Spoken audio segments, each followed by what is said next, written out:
Прывітанне, гэта Крысціна Кава і праграма «Беларускае золата» на імі радыё.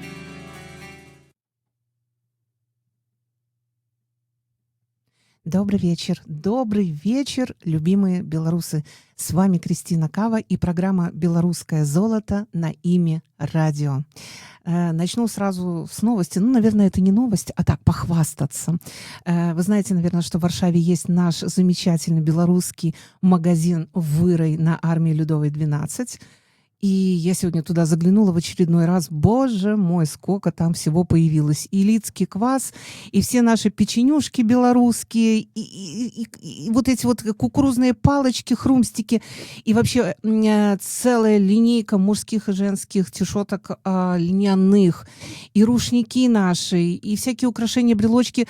Там столько всего. Ну, в общем, берите деньги, если у кого скоро день рождения, берите деньги, идите туда, накупайте подарков, да и вообще себе вкусняшек на выходные, набирайте, потешьте свою белорусскую душу вдали от родины, чтобы у вас было хорошее настроение. И, в общем, да, я вам советую.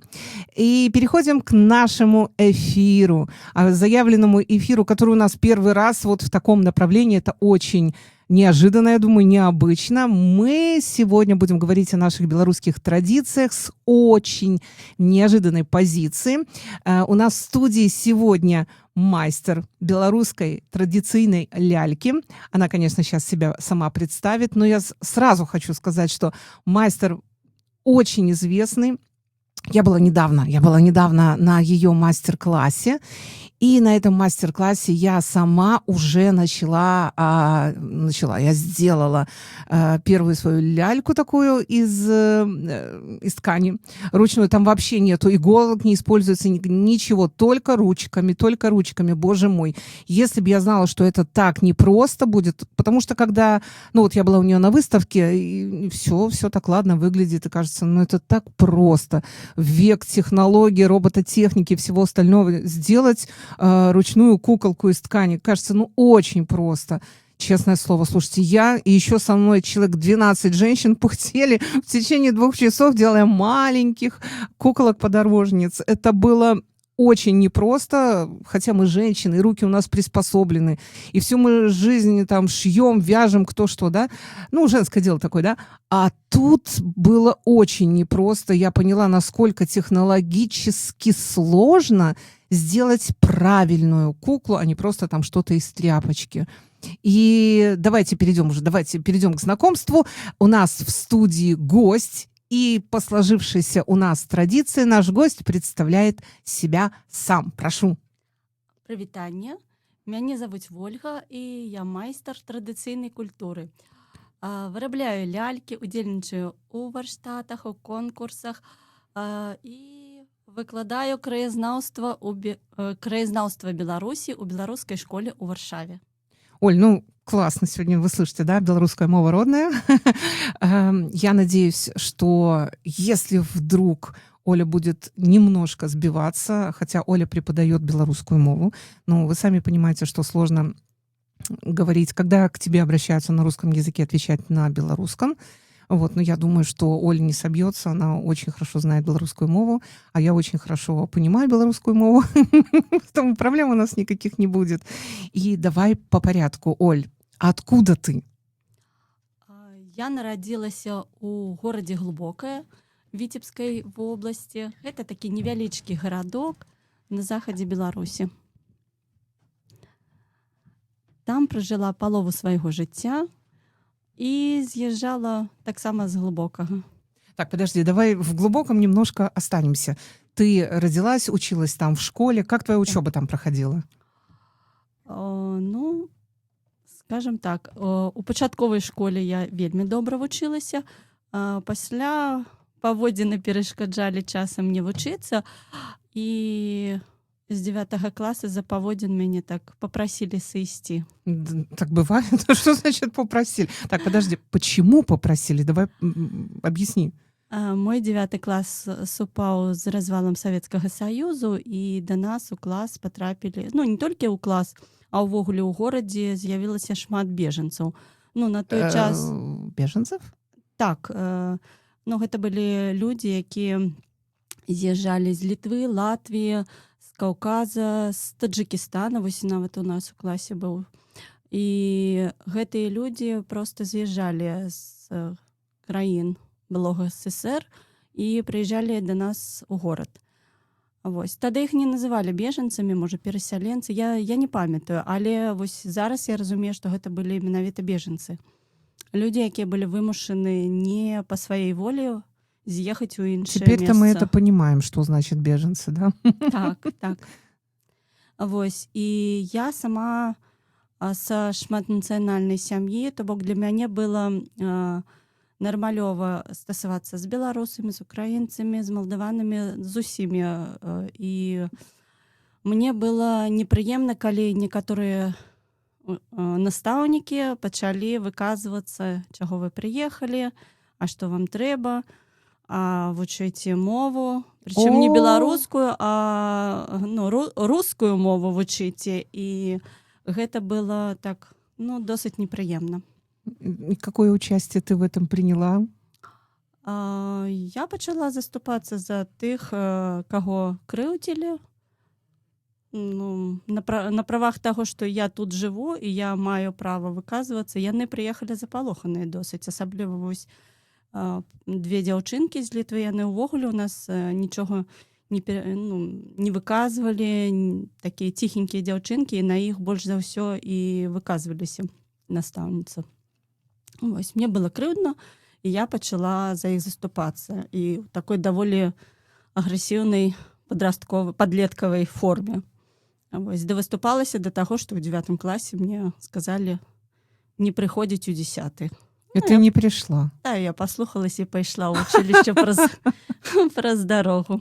А что за училище? Гэта было швейнае вучилішча. Я не любіла шыць, проста вось праз дарогу. Сама планавала паступаць на настаўніцу, але ехаць збіралася ў Малдову, і там пачалася вайна ў той час, і я не змагла паехаць.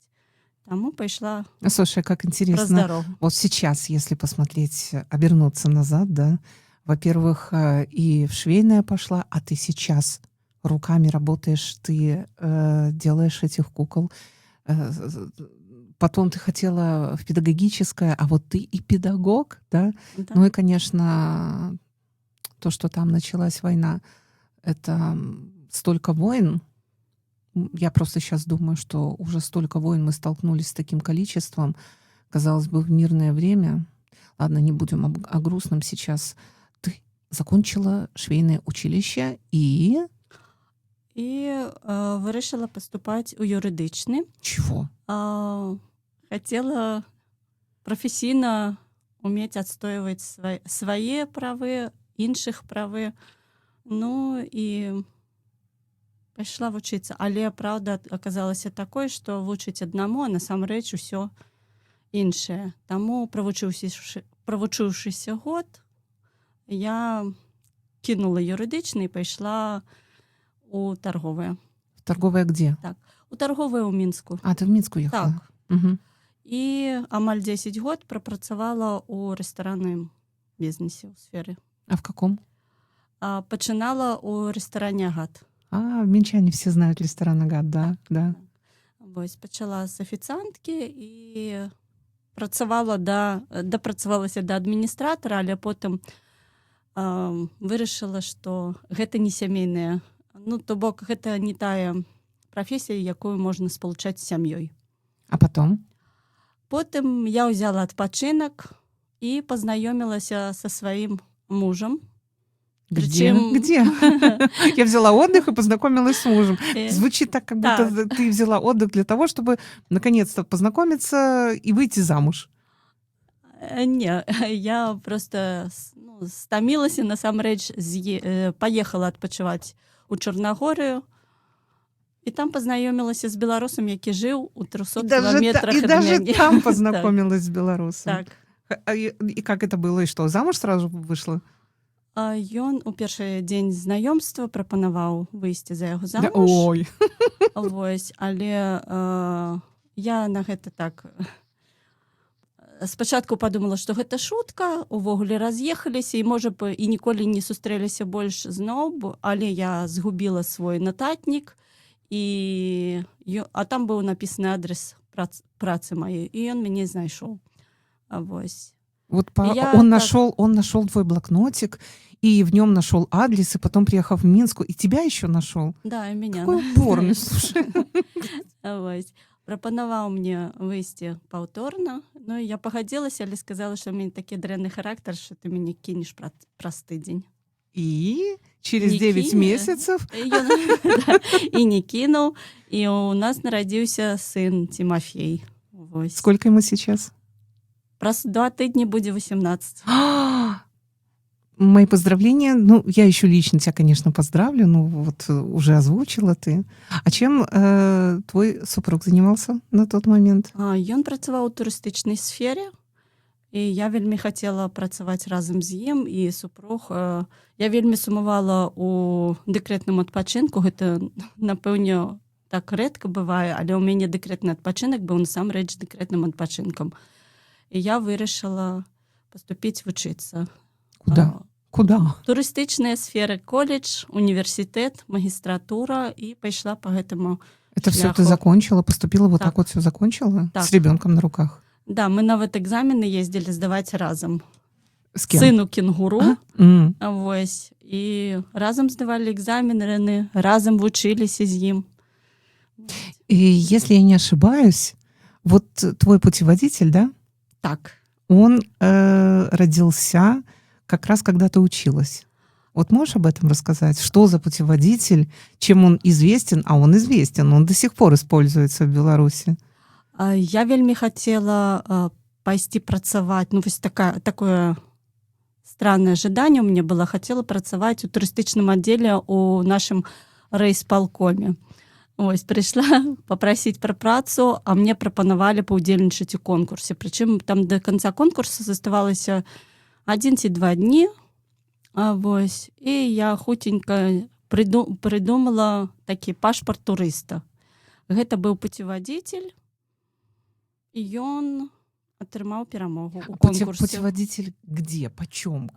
Путеводитель Глыбоцкі раён. Угу. Вось, разумеючы, што гэта 2 дні, я не замахивалася на ўсю Беларусь. Гэта ў дысертацыі я потом замахнулася на ўсю Беларусь. А менавіта у путеводителе гэта быў Глыбоцкі раён. И он получил какой-то приз? Так, але пра тое, што прыз атрымала я дазналася на абароне дыплома, калі ў камісіі аказаўся чалавек, які ўручаў прыз за гэты пашпарт, але не мне. Это как? Гэта было імя. Ну, то бок вырашылі, што мне, напэўне, не патрэбна. Вось. І так я дазналася аб тым, што правы на мой пашпарт ушлі да другога чалавека. Але чалавек, які быў у камісіі, ён дапамог мне вярнуць правы на мой пашпарт турыста. І пасля таго, як правы вярнуліся, яго выдалі на беларускай. Першапачаткова ён быў толькі на рускай мове, потым выдаўся на беларускай, польскай і ангельскай. И на польской тоже, да? Так. Так интересно. У тебя польские корни есть? Так, у меня бабуля полька, але аб гэтым мы даведаліся ўжо пасля яе смерці, бо яна скрывала тое, што яна полька. Мгм. Яна з рэпрэсаваных. Яна з Польшчы уцекла з сям'ёй у Беларусь, ось, и оказалась репрессованной. Еще и бабушка у тебя репрессированная. Я не очень понимаю, при каких обстоятельствах она с Польши в Беларусь. Ладно, мы не будем сейчас с этим разбираться. Это исторические моменты. Я не готова. Скажи, пожалуйста, а как вообще получилось, что ты... Я знаю, что с первой куклой ты встретилась, будучи в Беларуси. Как это произошла твоя вот эта вот встреча и любовь к куклам? Пра мой пашпарт турыста надрукавалі ў турыстычным СМІ. Аб гэтым прачытаў уладальнік турыстычнага бізнесу ў Ізраілю і скантактаваўся са мной, прапанаваў працу на турысту з Ізраілю вазіць па аграсядзібам у Беларусі. Интересно. Вось. І калі я павезла турыстаў на аграсядзібу, я ўбачыла упершыню ляльку. І прыняла ўдзел у варштаце, то бок не я праводзіла, а для мяне праводзілі. Я зрабіла А почему першую тебе сваю стало ляльку. так интересно? Я не ведала ўвогуле, што такія лялькі існуюць. Ну, як бы я бачыла старажытныя лялькі, да, там з саломы, з травы, а вось упершыню бачыць ляльку з тканіны, гэта было так цікава.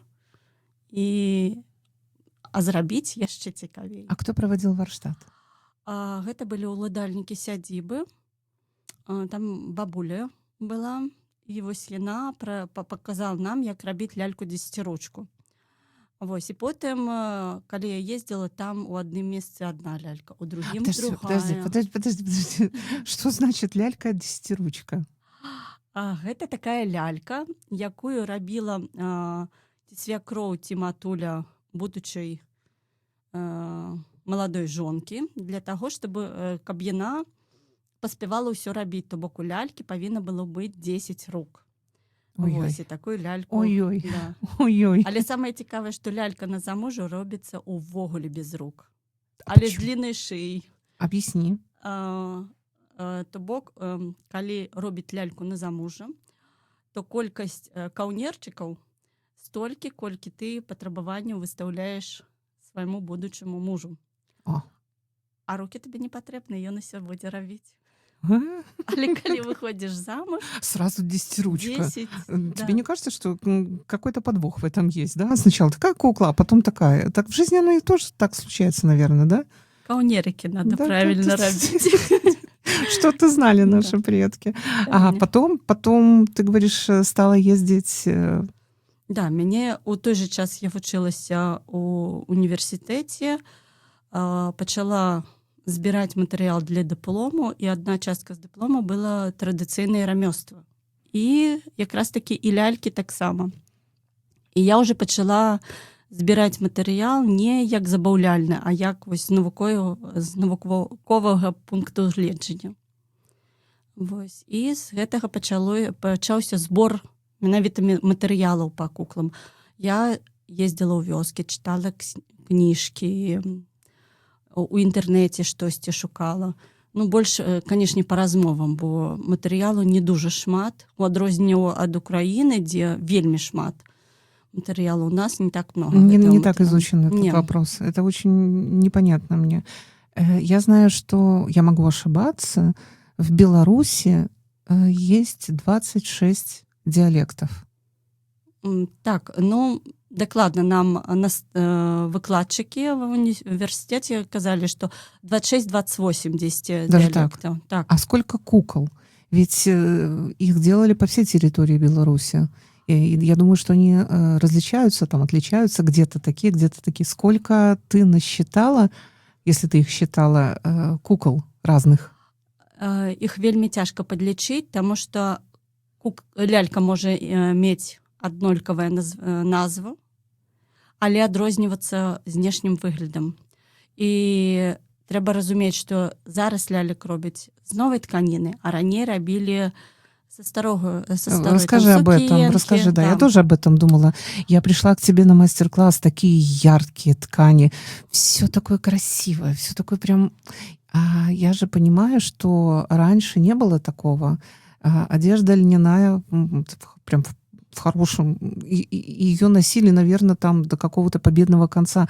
Из чего, из какой ткани кукол-то делали? Вось і рабілі са старога адзення. Спадніцы, сукенкі з гэтай тканіны рабілі. То бок знешні выгляд лялькі, яе колер залежаў ад таго, якое адзенне насілі ў гэтай мясцовасці. А где самые яркие были? Па лесе. По лесе самые яркие, а самые неяркие? Напэўне, поўнач Беларусі. Але ўсё роўна іх стараліся здабляць, і белы і чырвоны колер сустракаўся паўсюль. Угу. А где ты нашла самые... подобрать старое, древнее. Слушай, сейчас такое время, нельзя говорить слово старое, потому что сразу, да, ты некорректно. Древнее еще хуже. Я не могу подобрать слово ну пусть будет самая старая, да, уже, чтобы понятно было, где ты нашла, в каком местечке Беларуси самую старую куклу? Не магу сказаць, бо самая старая знайшлася ўвогуле не ў Беларусі. Яна захоўваецца ў Великабрытаніі, у музеі, і гэтай лялькі 10-4-5 тысяч год. Гэта самая старая Тоже лялька. из ткани. Так. У Беларусі цяжка знайсці старую ляльку, таму што іх не захоўвалі, іх выкарыстоўвалі. Да. То бок гэта лялька, яе зрабілі, напрыклад, там да купальні ці сямейную якую ляльку, і яна выкарыстоўваецца, і потым яна ці сажгуць яе, ці... А зачем? Да. Зачем? А лялек нельга выкідываць. А вось калі гэта ритуальная лялька ці лялька да свята. Подожди, ритуальная это какая? Вот мне все больше вопросов. Ты знаешь, ты-то знаешь, что у нас культура очень богатая, и вот мы как раз, которые выросли при Советском Союзе уже, да, то мы вообще не играли в такие куклы. А слово «ритуальное» — это что-то сродни с... Ну вот есть еще куклы Вуду в Африке, да, вот там ритуальные. А наши тоже ритуальные? Серьезно? Объясни, что ты имеешь в виду. Лялькі, якія лічацца традыцыйнымі беларускімі, украінскімі, так, яны маюць паганскія корні. Угу. Вось, калі людзі верылі ў тое, што звыш, так, і лялькі былі звязаныя з гэтымі сабыццямі. Забылася па-беларуску, як будзе. А вось, і гэтыя лялькі рабілі да нейкага свята, да нейкай падзеі. Вось, былі і гульнявыя лялькі, але гульнявыя гэта так асобна для дзетак, так? А вось тыя, которые рабіліся на дзень нараджэння, ну, нарадзілася дзіця, так? Ахоўная лялька дзіця, ахоўная лялька сям'і, падарожніца, лялька долі, там, ну, іх шмат было. І вось яны сустракаюцца нават у Польшчы, але толькі на памеждзе Украіны, Беларусь. Не трэба меркаваць, што толькі ў Афрыке там нейкія ритуальныя лялькі. Это просто звучит так, понимаешь? Хорошо, и их нельзя было выбрасывать? Их трэба было у огонь. А вот что насчет кукол, которыми играли дети? Ну, я так понимаю, девочки куклами играли. Да. У мальчиков, наверное, там... Что у мальчиков было? У хлопчиков, да, у хлопчиков лялек не было. А вось, і хаця хлопчыкі лялек-пеленашак рабілі дзеці ад 4 до 7 год. Пазней уже іх не рабілі. Вось. То бок і хлопчыкі, і дзяўчынкі маглі рабіць.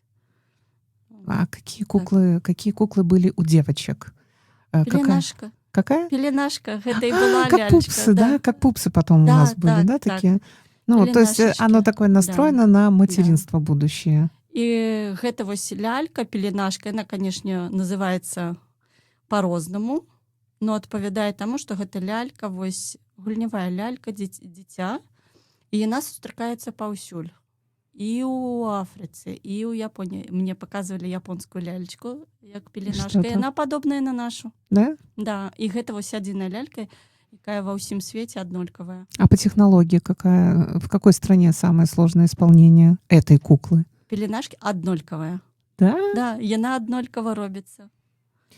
Ну, и девочки могли сами себе такую куколку сделать, так, да? Нават я вось праводзіла варштат, 6гадовыя дзеткі з такой лялькай справляюцца, яна лёгкая. Ну, я понимаю, это пупсы. Да. Это пупсы нашего детства. Помнишь, мы мечтали, там, что у нас был красивый пупс. Они были такие пластмассовые, все пластмассовое. А потом появились пупсы такие, у которых волосы были. А потом пупсы, у которых глаза открывались, закрывались, они в ванночке лежали. Ну, я уже тогда не играла в пупсы, я уже подросла, меня уже это не интересовало, но вот я помню такое. Ну, и, конечно, если это много-много-много-много лет назад, кстати, сколько лет назад было такое развитие кукловодства в Беларуси? Менавіта тканевыя лялькі? Да, мы о них говорим. 10-100 год. 100 год и раней. А какие Так, а какие куклы были наиболее популярны и где? Мы сейчас говорим только о Беларуси. Э, Цяжка аб гэтым сказаць, бо гэта не лічылася якойсьці такой традыцыяй, якую спрабавалі захаваць. Таму А почему? гэта ўспрымалася як штосьці такое пераменлівае. Ну, Слушай, ну а куклы всякие из соломки, они же вот сохранились. Ну, там, конечно, тоже и технологии, и это прям наше традиционное, и мы храним прям это, мгм. как и рушники, так и из соломки коники, эти куколки все. Вот. Я, честно тебе хочу сказать, что никогда не обращала, еще когда была в Беларуси, внимание в наших вот таких магазинах сувенирных, где много-много-много всего, я не обращала внимания, а из ткани там тоже были какие-то, но в основном буслики такие Мгм. висели, да, еще что-то.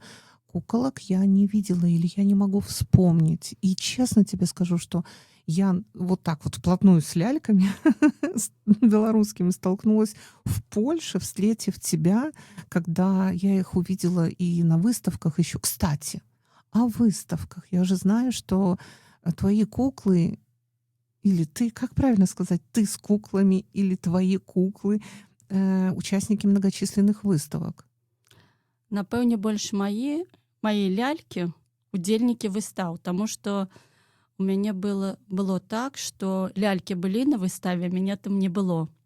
Мае лялькі ўдзельнічалі ў выставе аукцыёне ў Великабрытаніі. Вот это интересно. Я Да. об этом читала. По-моему, даже BBC Так, освещала так. этот аукцион, и какой-то очень известный проводил человек. Это быў аукцыён Сотбіс, Мгм. і так лялькі выстаўляліся на тым аукцыёне. Вось Как национальное творчество или... як частка беларускай культуры. Ой, как... Ну, ты не ездила, да? Не, у мяне не было візы, я не поехала. Слушай, куклам не нужны визы. Да. Как выгодно устроились, да?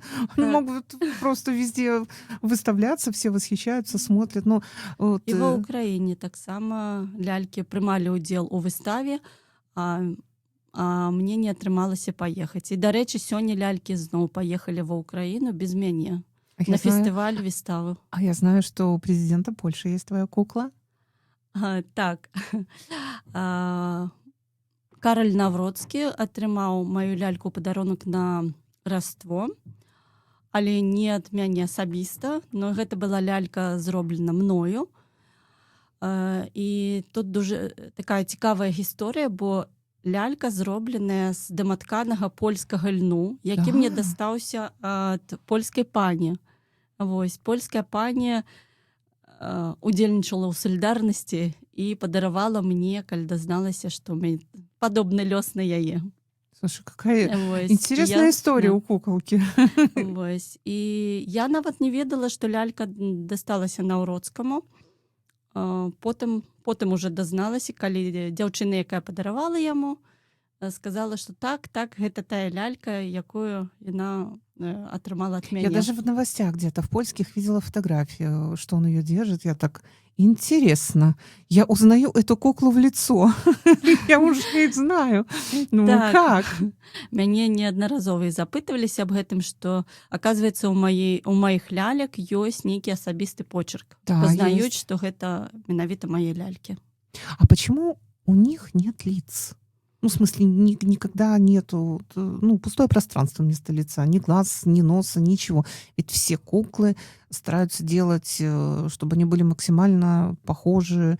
Вот там и глазки рисуют, и все остальное. А у этих кукол никогда нету ничего на лице. Таму што праз вочы чалавек можа ўбачыць нешта плохое, сказаць можа нешта плохое, пачуць нешта плохое. А ў лялькі душа павінна заставацца чыстай. Вось, і таму у старажытнасці не рабілі вочы, не рабілі рот, нос, вушы. У украінскіх лялек яшчэ крыж ёсць, у нашых няма крыжа, але ў нашых Еще и просто оберег такой, да? Так. Вось, лялька павінна быць чыстая. Слушай, как серьезно относились к куклам. Мгм. Это Але очень... да. Але заўважыла на варштатах для дзяцей дзеці спрабуюць намаляваць тварык. Вось. Ну, это дети, и, наверное, честно говоря, не надо им запрещать, пусть они творят Да. это. Они же забирают с собой эту куклу, они с ней играют, это их кукла, там, наверное, и имя есть, и все. Это уже Да. какой-то своя атмосфера, да? Это часть души туда вкладывается. Слушай, я делала куколку эту подорожницу, вот я реально туда вкладывала часть своей души. Для меня это не была просто вот сделать куклу из тряпочки. Я все детство свое занималась постоянно что-то вот руками. Ты не поверишь, я даже выжигала. У меня был набор юный выжигатель или что-то такое вот. И я выжигала, у меня были дощечки, там я сушила и лаком покрывала. Я вязала, я шила, я макраме плела, я рисовала, вырезала фигурки животных. Я делала руками все. У меня очень ловкие руки, и я, практически все могу сделать этими руками. Покажи мне, и я повторю. Но для меня сделать вот эту куклу было очень непросто. Я посмотрела, как ты делала. Там определенный порядок. Да, сначала вот это делается, потом вот это. Вот здесь ручки завязываются над головой, потом ты как-то их опускаешь вниз в какой-то момент, они, получается, держат мешочек вот этот. И вот эту вот технологию ты сама придумала, как это делается? Или ты ее уже там где-то у бабулеть белорусских посмотрела, а те у своих бабулеть? Как это было? Не, ты якія традыцыйныя лялькі, у іх так асаблівы парадак, як рабіць гэтую ляльку. Нават у які бок круціць нітку, у якой Почему это важно? Потому что это так вот традиционно, или в этом есть какой-то опять ритуальный смысл? Объясни. раней укладывалі рытуал, так. А яшчэ я бачу, калі на сучасны лад перавесці, то гэта развіццё мелкай маторыкі. Калі ты ўзяў неправільна, як тую ручку, калі ты пачынаеш пісаць, ты спачатку яе таксама неправільна трымаеш, а потым табе ўжо няёмка, што ты не так трымаеш. Тое самае з лялькай. Спачатку трудна, ты спрабуеш яе неяк па-другому ўкласці, тую нітку, тую тканіну. Але калі ты ўзяў правільна, у цябе ўся лялька атрымаецца правільна. Вось, калі ты першую нітку не так склаў, у тебя лялька развалится. Бывали такие выпадки. Бывали, да. я же была на мастер-классе. У нас бывали, да, разваливается, и все кричат: «Оля, что я делаю не так?» Подбегает Оля, чук-чук-чук-чук, и все так, оказывается. Просто мы же еще, ты говорила, нитку оставьте подлиннее, будете завязывать, загадывайте желание. Я думаю, какая интересная кукла. В одной кукле столько всего. И в мешочке там и денежка, и в мешочке там и семена, да. И завязать ее правильно надо. И тут еще кучу желаний можно загадать. Это же какая-то бесценная кукла. Если ты, я так поняла, делаешь ее, вкладывая туда свою душу, и вот прям четкие намерения, вот, наверное, это серьезный ритуал. Ну, не здарма ж кажуць, што аб чым думаеш, то і здарыцца. Думаеш о добрым, ну, добрае і будзе. Укладываеш благое, благое будзе. І тая ж вот лялька, падарожніцу мы рабілі, да? Яе раней рабілі толькі мужчынам, якія пакідалі дом, так? І рабіць магла гэту ляльку альбо жонка, альбо калі мужчына не жанаты, то ягоная матуля. Вось. І укладывалі тое, што чалавеку патрэбна менавіта ў дарогі, калі ён не дома, так? Грошы, каб не застацца без грошай, ежа, каб не застацца без яды, так? Ну, я так представляю себе мужчин наших белорусских примерно 100 лет назад, да, как они передвигались, вот, куда-то они передвигались, да, вот они идут, серьезные, бородатые, скорее всего, мужики, да, такие, сейчас их называют брутальными, вот, несут свой скарб, и у каждого где-то в кармане. Не Так, в кармане. в В кармане кармане, лежит куколка-подорожница. Как это мило просто. Ну, слушай, а для семей что делали? Как дарили? Когда дарили? Какие у нас традиции? Потому что вот что наша свадьба там, так, что вспоминается там, хлеб, соль и каравай, вот и все, да, белорусские свадьбы. А это вообще наше каравай и хлеб, соль? Или раньше дарили куклу на свадьбу? Нет, касательно кукол, я еще помню 70-е годы. Я еще помню. Я была мелкая, но я помню, когда ехала свадьба, то привязывали куколку. Вот куклу, помнишь, привязывали, да, на капоте. Лентами привязывали, она такая вся тряслась немножко. Но когда такая машина приезжала во двор, а очень часто свадьбы раньше прям во дворах, даже если там 9-этажные дома, это, наверно, с деревни, наверное, пришло, и только недавно куда-то ушло. А во дворах даже выносили стол большой. Ты помнишь такое? Так. Выносили стол, все с каждого подъезда соседи притаскивали свой стол, присоединялись, так сказать, к свадебному торжеству. Вот. И приезжала вот эта вот машина, привозила молодоженов, и это кукла. И мы все, девчонки там, мальчишки бежали за конфетами, потому что конфеты разбрасывали, а девочки бежали куклу смотреть. И вот такая вот мечта. Вот я выйду замуж, и у меня на свадьбе будет машина, а на капоте будет сидеть кукла. Сейчас звучит смешно, конечно, но честное слово, да? Но я вспомнила. И вот свадьбы, которые раньше проводились, там, не знаю, 100 лет назад, уже 50, я не говорю, уже 50 сказала, 100 лет назад дарили ли на свадьбу куклы? Ты не знаешь, какие были обряды тогда? 100 гадоў не, але калі язычніцкія часы, паганскія часы былі, то была такая лялька, якую дарылі калі станавіліся мужам і жонкай. І гэтая лялька была з сям'ёй увесь час, пакуль хтосьці з супругаў не паміраў.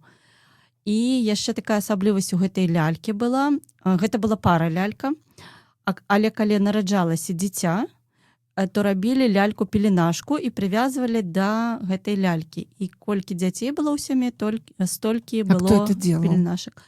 Жанчына, саму ляльку, першую ляльку рабіла альбо маці жанчыны, альбо маці мужчыны, а ўжо пеленашак дароблівалі самі. Как интересно. А в музеях у нас нигде нету Беларуси? Ты не встречал, может, в деревнях какие музеи? У Веткаўскім музеі, не ведаю, вось, ці сталая гэта экспазіцыя, але я там бачыла гэтую ляльку.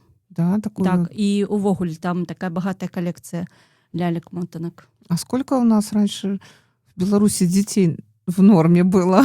Я не знаю. Я помню, еще раз, да, что когда я была маленькая, женщинам выдавали медаль за материнство, по-моему, когда было 10 и более детей.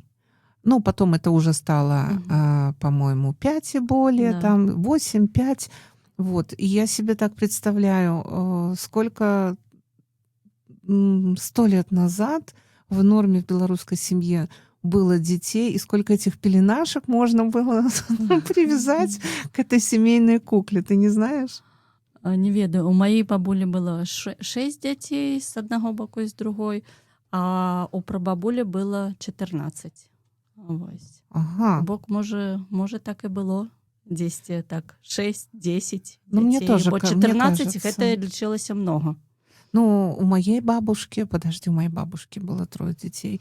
У моей тети 8 или 9. Вот я их все время пересчитываю, но все время путаюсь. 8 или 9. Я у родителей одна. Но зато я родила 6. То есть как-то равновесие, да? Да. А у мяне наадварот. Нас 5, а у мяне 1. Ну, по-разному. Так. Мне просто интересно, что вот эти вот пеленашечки, да, привязывались. Я тоже об этом не знала. А ты еще рассказывала про куклу специальную, и до сих пор ты же ее делаешь, по-моему, да? Для женщин, которые хотят родить ребенка. Как она называется? Лялька на цяжарнасць. Я яе раблю толькі па замове. Вось, і... Почему? Ну, таму што на продаж я ўвогуле атышла ад таго, чтобы рабіць лялек на продаж. То бок ведаю чалавека, для которому надо, у каго якая патрэба, і раблю гэтую ляльку. Ну і саму ляльку раблю маці ляльку, раблю асобна лялек.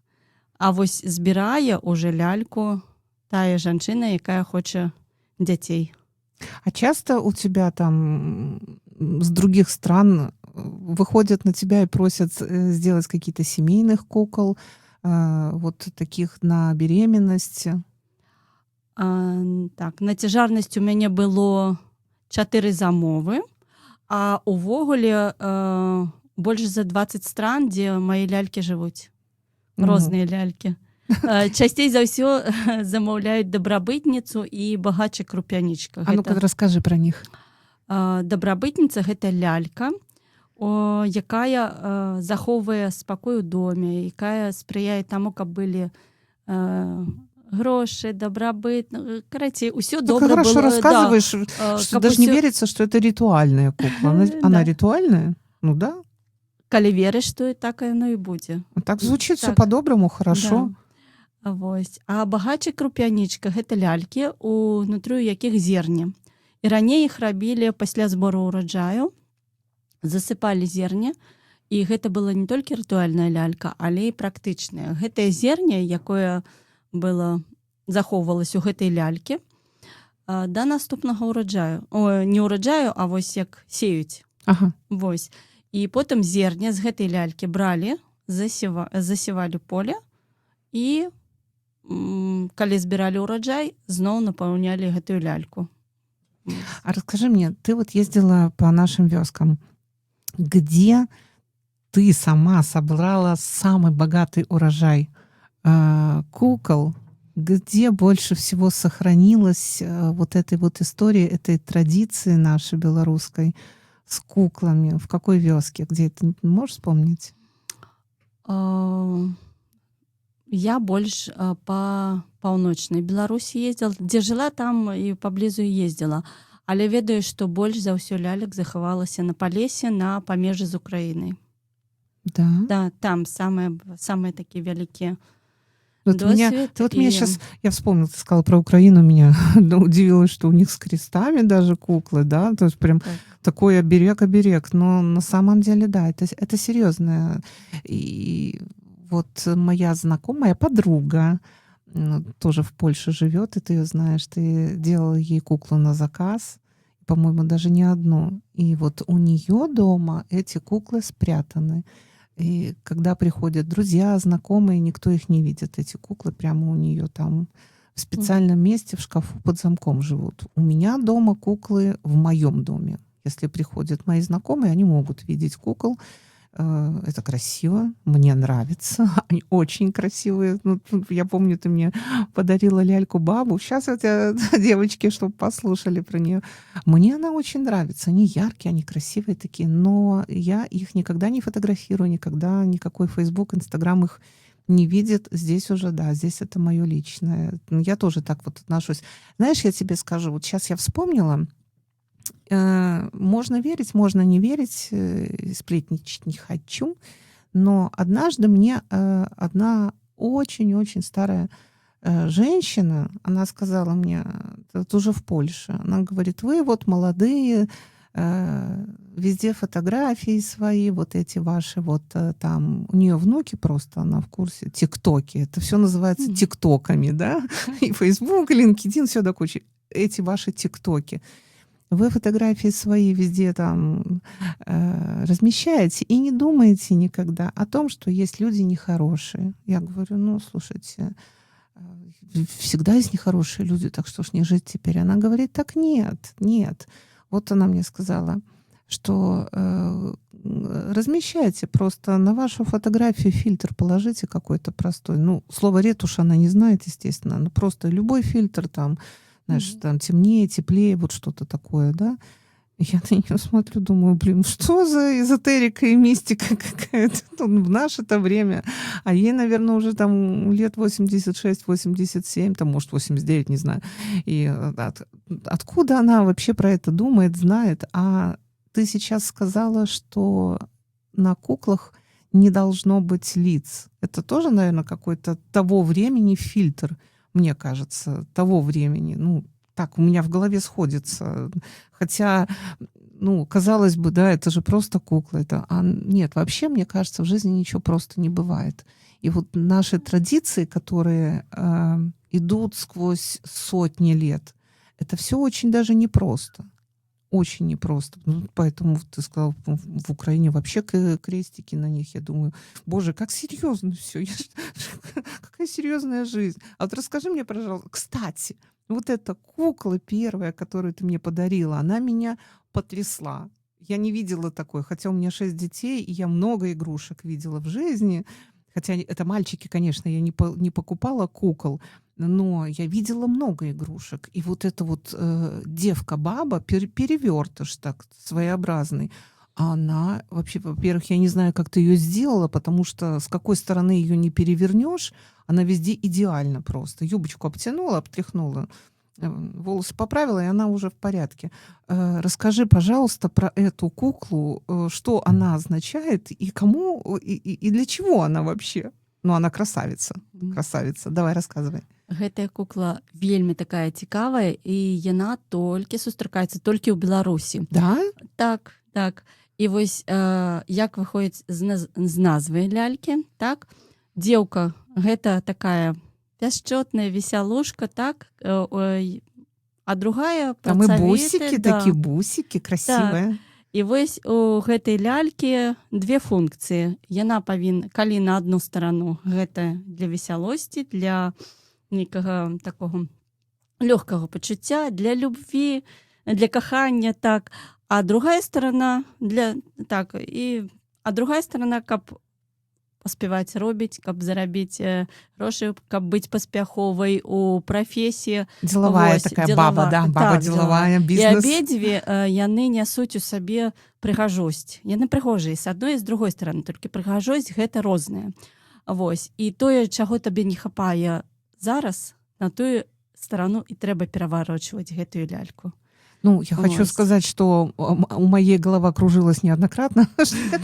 То мне нужно, да, то мне нужно любовь, то мне нужно вот вдохновение, и у меня такая девка стоит, я еще бусики ей поправляю, знаешь, вся такая она красивая аж. А потом все, мне нужно делами заняться срочно. И это не домашние какие-то дела, там уборки, нет, это же мелочи. Что-то серьезное, какое-то продвижение, какой-то там бизнес, заработок, там коммуникации какие-то новые. И я ее переворачиваю, поправляю, она такая серьезная, там, баба у тебя вот такая вот прям, да, переворачиваю, она немножко так вот по-деловому выглядит, не немножко, а серьезно. И вот как-то, да, я не могу сказать, что у меня жизнь от куклы зависит, нет, конечно, но вот это вот как-то подбадривает, да, подбадривает, не расслабляешься, смотришь, она так серьезно, думаешь, блин, кукла серьезная, ты что не серьезная, и начинаешь уже, да. А где ты подсмотрела эту куклу? Гэта мне, дарэчы, паказала жанчына тут у Польшчы, але на беларускай паказала, як рабіць гэтую ляльку. А сама она откуда? Мне хочется корни найти куклы. А яна сама з Падоршы. Ага, вот откуда. Можа адтуль. И больше нигде не делают, да, таких? Ну, я больше нідзе не сустракала. Магу памыляцца, можа яшчэ где ёсць, но вось я толькі ад яе чула про гэтую ляльку. Слушай, очень интересно. Оль, так интересно. Ну, давай теперь просто скажи нашим слушателям насчет мастер-классов, где тебя можно найти, кукол твоих заказать, потому что у нас уже время подходит эфирное к завершению. Расскажи, пожалуйста, как тебя найти? Мяне можна знайсці на старонках у Інстаграм. Я заставлю Крысціне контакты. Вось. І выставы я на той же сторонке у Инстаграме. А в Фейсбуке можно тебя по имени, фамилии? И у Фейсбуке по имени, прозвищу таксама мяне можна знайсці. Там я публікую, калі, што і дзе адбываецца. Ольга Пашкович. Так. Да, мастер-классы, Варштаты в Варшаве проводятся. Ну и если кто-то сильно нуждается в поддержке в виде куклы, пишите Оле, проконсультируйте, что делали 100 лет назад жанчины в Беларуси. Оль, спасибо тебе большое, что ты пришла сегодня. Я очень вдохновлена и обрадована, и столько всего интересного узнала. Ну и она мне принесла в подарок очередную куклу. Не скажу, какую. Это мое личное. Все, дорогие белорусы, до следующего четверга. Всех люблю. Всего хорошего вам. Да побачення. Пасля навальніцы знаходзіць адзін аднаго ў пяску і дзівіцца. Мы дыхаем зноў у аскепках столицы. Холодное солнце, головное мае адбыцца. Мы дыхаем зноў, мы дыхаем зноў. Спалоханыя, бяскрылыя, ці вартыя гэтай долі мы? Дыхай свабодна, мілая, прагна глыткамі доўгімі. Дыхай на поўныя грудзі нам, ветразі да блокаў дом. Ляці, не глядзі ў мінулае, нібы матылёк на сваё святло. пасля навальніцы, дзе вода разонну забыты, нібыта нам снится. Мы дыхаем зноў, І цёпла ў сталіцы усё адбылося, што ўрэшце павінна адбыцца. Мы дыхаем зноў, дыхаем зноў. Спалоханыя, бяскрылыя, ці вартыя гэтай долі мы? Дыхай свабодна, мілая, прагна глыткамі доўгімі. Дыхай на поўныя грудзі нам, ветразі да блокаў дом. Ляці, не глядзі ў мінулае, нібы матылёк на сваё святло. пасля навальніцы, зламаныя спіцы, Пакінуты ровар і колы спыніліся быццам.